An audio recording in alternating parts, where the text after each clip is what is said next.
Est-ce qu'il faut parler fort ou est-ce que si je parle comme ça va?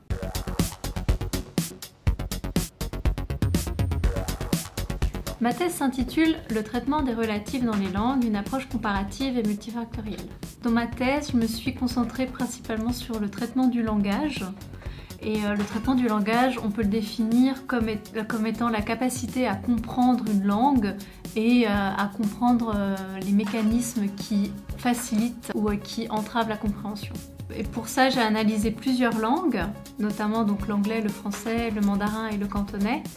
Et j'ai regardé des structures linguistiques précises, donc qui sont les propositions relatives. Il fallait mettre en place plusieurs expériences pour tester en fait différentes hypothèses. J'ai fait beaucoup d'expériences de jugement d'acceptabilité où les personnes, donc les locuteurs et les locutrices du français par exemple, devaient juger des phrases qu'on leur donnait.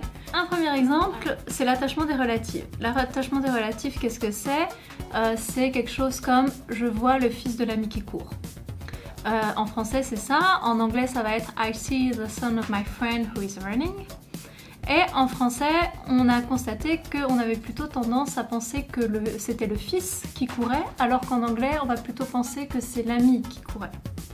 Et j'ai fait pas mal d'expériences pour essayer de comprendre quels étaient les facteurs impliqués là-dedans et pour constater à la fin que c'était dû en partie à des propriétés grammaticales des langues et pas seulement, c'était pas une question de fréquence, comme quoi en anglais on entend plus l'ami qui court et en français on entend plus souvent le fils qui court. C'est pas vraiment une question de fréquence, c'est plutôt une question liée en partie aux propriétés des langues.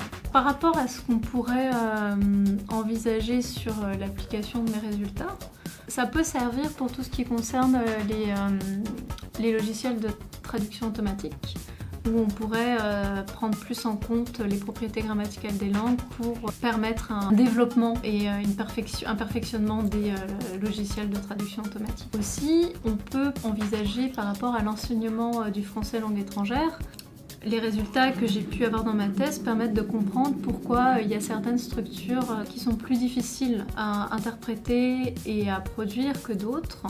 Et justement, si lorsqu'on enseigne ces structures-là à des apprenants ou des apprenantes, si on connaît les facteurs impliqués, ça va permettre de donner de meilleurs outils à ces apprenants et ces apprenantes pour qu'ils puissent mieux maîtriser ces structures par la suite.